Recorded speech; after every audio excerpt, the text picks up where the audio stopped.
Assalamualaikum warahmatullahi wabarakatuh. Kami dari kelompok 2 yang beranggotakan Ahmad Anip Firdaus NIM 321, Yuli Inayatur Roziko NIM 328, Khalifatul Hasanah NIM 337, Putri Rasyidah NIM 346, Latifatun Nafila NIM 354, dan juga Salma Zulaida NIM 358. Di sini, kami akan menjelaskan tentang ekonomi kreatif di Indonesia. Yang pertama yaitu perkembangan industri kreatif di Indonesia. Ekonomi kreatif di Indonesia sendiri saat ini berkembang sangat pesat dan menjadi salah satu dengan PBD cukup tinggi pada tahun 2019, yakni 5,10% dengan cakupan industri kreatif yang kini mencapai 14 sektor. Salah satunya yaitu sektor jasa, yang mana kini kita melihat berbagai inovasi baru yang membuat sistem pelayanan menjadi lebih mudah dan efisien, sehingga memberikan keuntungan yang jauh lebih optimal. Mengutip dari kompas.id, Indonesia justru lebih unggul dari Amerika Serikat dari segi serapan tenaga kerja pada sektor ekonomi kreatif. Menurut laman Good News from Indonesia, pada 2019, sektor ekonomi kreatif Indonesia mampu menyerap hingga 17 juta tenaga kerja. Angka ini jauh lebih tinggi dibandingkan Amerika Serikat yang hanya memiliki 4,7 juta pekerja pada sektor ekonomi kreatif. Pengembangan ekonomi kreatif di Indonesia saat ini sedang menjadi fokus utama pemerintah dan diharapkan dapat menjadi salah satu cara untuk mempercepat pengembangan UMKM yang ada di Indonesia saat ini. B, yaitu ciri-ciri ekonomi kreatif. Yang pertama yaitu kolaboratif atau kolaborasi dari berbagai pihak terkait, baik dari pihak pengusaha maupun dari pemangku kepentingan. Kedua, berbasis pada kreativitas dan ide. Maksudnya, mengembangkan ide yang dimiliki untuk menjadi suatu produk yang inovatif. 3. Cangkupan yang luas.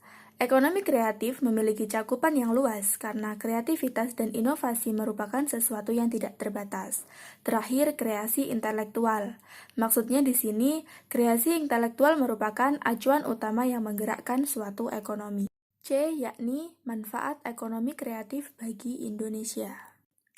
Pertama, ekonomi kreatif dapat mendorong penciptaan pendapatan, penciptaan lapangan kerja, dan penerimaan ekspor. Selain itu, ekonomi kreatif juga dapat mempromosikan aspek-aspek sosial atau social inclusion, ragam budaya, dan pengembangan sumber daya manusia. 2. Ekonomi kreatif memupuk ekonomi, budaya, dan aspek-aspek sosial yang saling berhubungan dengan teknologi, kekayaan intelektual, dan tujuan-tujuan wisata. 3. Merupakan seperangkat ilmu pengetahuan yang berbasis aktivitas ekonomi dengan suatu dimensi perkembangan dan berkaitan antara tingkat makro dan mikro untuk ekonomi secara keseluruhan. Yang keempat, memberikan kontribusi ekonomi yang signifikan. Keberhasilan ekonomi kreatif tentu akan memajukan perekonomian Indonesia di kancah internasional. Kelima, menciptakan iklim bisnis yang positif. Dengan adanya ekonomi kreatif, terciptalah iklim persaingan yang positif, karena masing-masing startup ingin menjadi yang terbaik. Yang keenam, membangun citra dan identitas bangsa. Keberhasilan ekonomi kreatif akan memberikan ciri khusus bagi Indonesia, yakni sebagai negara penganut ekonomi kreatif. Dan yang ketujuh, menciptakan inovasi dan kreativitas yang merupakan keunggulan kompetitif suatu bangsa. D. Jenis-jenis ekonomi kreatif. Sampai dengan saat ini, pemerintah Indonesia sendiri telah mengidentifikasi lingkup industri kreatif mencakup 14 subsektor.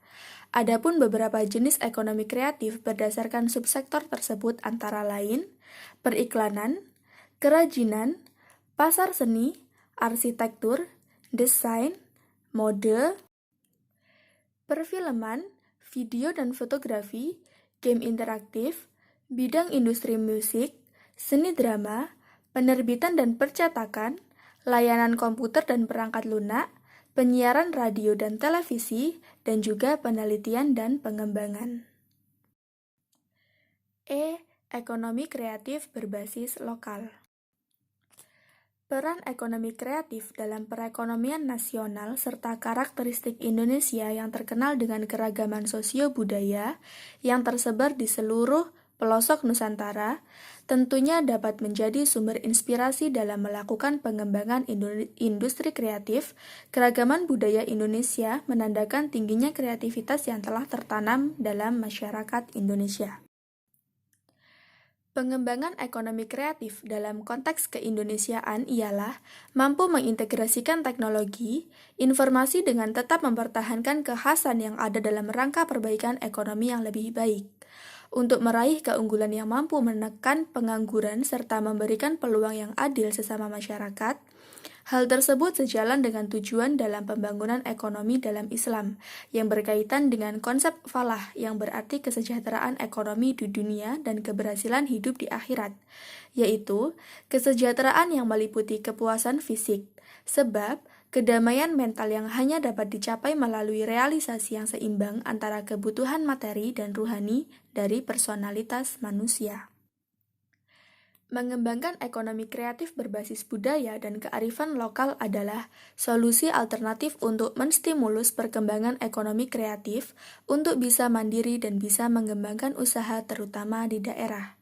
Pada umumnya, setiap daerah memiliki potensi produk yang bisa diangkat dan dikembangkan.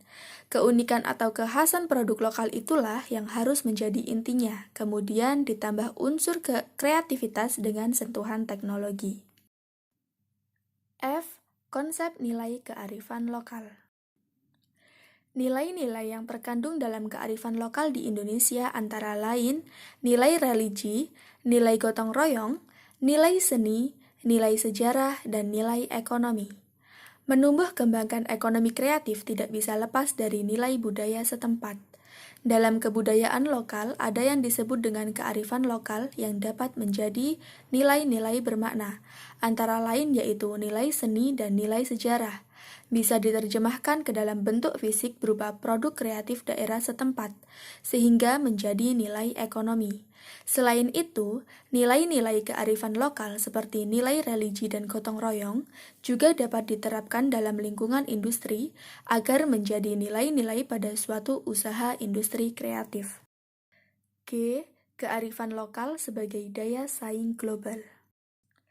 Keragaman budaya yang didasarkan atas ciri khas kedaerahan pada hakikatnya mencerminkan nilai kearifan lokal daerah, dan sudah semestinya hal ini dapat dijadikan sebagai sumber daya saing daerah yang ada di Indonesia.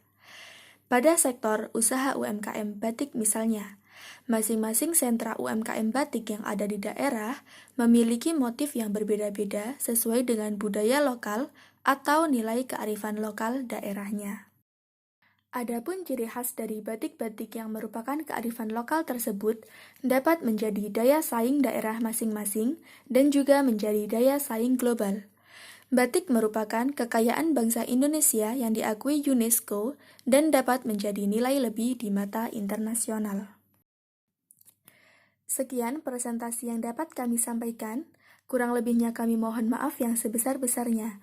Akhir kata, wassalamualaikum warahmatullahi wabarakatuh.